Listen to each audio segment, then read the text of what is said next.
good pull. That's a good comp. A lot of rich Barely fools in New escaping Orleans. Sunday's game against the Bills. Their 6-point win was their smallest margin of victory so far this season. The win came in large or in all part thanks to their defense. Certainly not their offense, and certainly not their quarterback. No one knows that more than their quarterback himself, Tom Brady. I'm frustrated when we don't play well. I'm frustrated when we don't score points. I'm happy when we win. It's a lot of mixed emotions. I mean, I think when you win a game, it's never like, man, I'm 100% in great spirits, you know, and certainly when you lose sometimes, it's not like I'm 100%, you know, negative. You know, I'm trying to be realistic about how I felt out there, how I felt, you know, the game was going and our rhythm. So I'm just dealing with a lot of different emotions, the ups and downs, the mental grind of the game, the physical grind of the game. You know, so it's just a lot of mixed emotion. All right, Bart, the Patriots are undefeated, but they definitely have their share of problems. Do you think the team's put enough around Tom Brady to compete with the other best teams in the NFL? I think they admitted that they didn't. That's why they made the trade for Antonio Brown and what that meant. I think they're really struggling for the lack of productivity from the tight end position. I know they get Ben Watson back, and they're hoping that that'll give them more of a inline type of target for Tom Brady, somebody that he can get the ball to. I wouldn't rule out Grunt coming back in like week 10 or week 11, you know, feeling like, hey, I feel fresh, refreshed. We saw Grunt a couple weeks ago. He was down the hallway doing a show. He ain't ready for no football.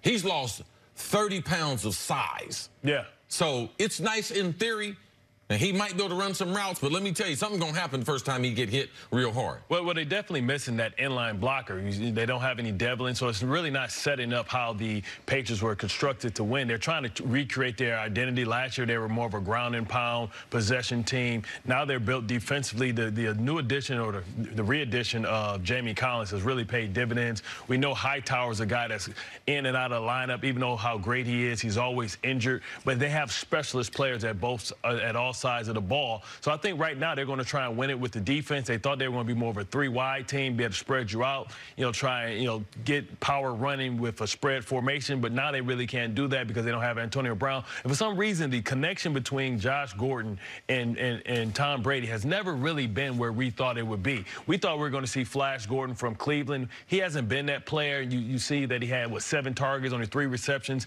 You know, Philip Dorsett is really not a great connection as well. The only person that he really has that I believe that he trusts, or 2 people, was James White and Edelman, and those guys aren't enough to really push the ball down the field to get you those explosive, easy, cheap type of scores. Right. It's hard to argue after being back-to-back Super Bowls, are they doing the right thing by Tom Brady? Well, they gave him a pay raise, all right? Yep. Got him out the basement as far as starting quarterbacks. Edelman, Super Bowl MVP, gave him a pay raise. Decide in the offseason, you know what? We're going to hang in there with Josh Gordon, because they did some communicating with him for once Josh became active, that they were right there ready to pounce and put him back on the roster. Belichick's never drafted a first-rounder in New England, not since his days in Cleveland. They got all right? They drafted the kid from Arizona State. He's on injured reserve. So we're spending money on the position. Oh, let's go out and let's kick the tires on Demaryius Thomas.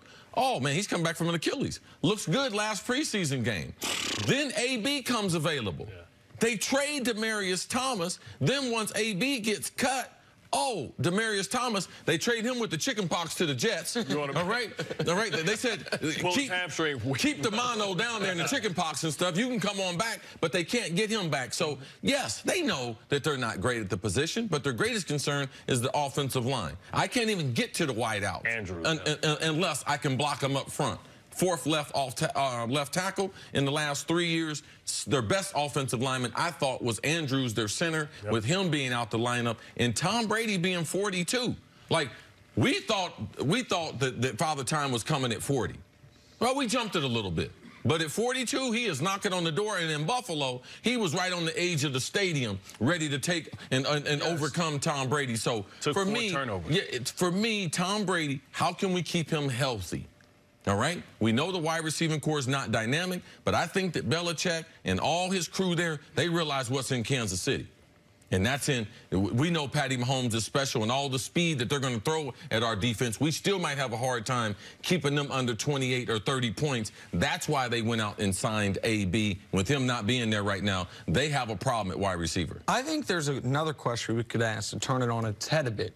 Can Tom Brady and the Patriots offense do enough to support this great defense? Yep. How good is your offense? After they get through this easy part of their schedule, then we're going to be talking about that. Right, because what they've got is they had 3 preseason games to start the year, and they went 3-0 with the Steelers in a down year, and then, of course, they had Miami and the Jets. Tough game against Buffalo. Now back to the preseason. Washington, Giants, Jets. Yes. And then the real season starts. Cleveland, Baltimore, Philly, Dallas, Houston, Kansas City. The worst team in that is Houston. You play Kansas City on the back end. You play 4 excellent defenses to start that stretch. Can the offense and Tom Brady do enough to support what is statistically the #1 defense in the NFL, and by the eye test, at worst, a top 3 defense in the NFL? You can say Chicago's better, that's fine. Maybe Buffalo's better, but this is a great defense. This is a great coaching staff. I understand Gostkowski's been spottier than typical this year, but it's always going to be great special teams, block to punt to win the damn game this weekend. So can Brady do enough?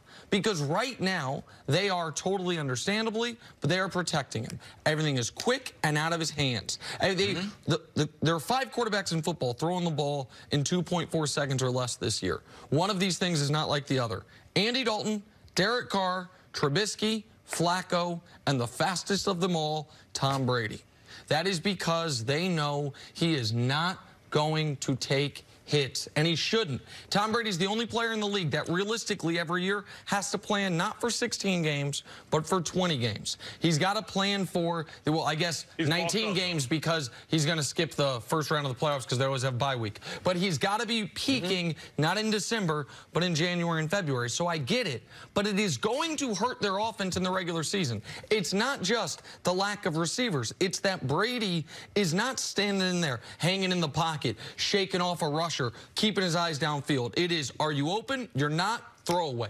That's what we saw against Buffalo, the first team they faced that had a viable pass rush for him to deal with. See, but there's not a lot of complete defenses out there that can match up man-to-man and then still be able to offer the linebacker play that the Buffalo Bills can. And they're within the division, so they see him a lot, so they understand that, you know, the concepts of which they try and do. He can still use the Jedi mind tricks against teams that aren't familiar with going against them over and over again. And then quickly, you're worried about Brady's health. You didn't like they brought in Cody Kessler. You don't like the fact that he skipped practice the last couple of weeks. Just maybe something to watch. No, absolutely. At 42, we've never seen anyone to do it. And Tom Brady is a practice workaholic. He never lets the young guys get any reps. Now, it's not irony to him. It's not ironic that he's not practicing the last 2 Wednesdays. That's because of old age, and he's having problems with one of his calves. Yep. All right.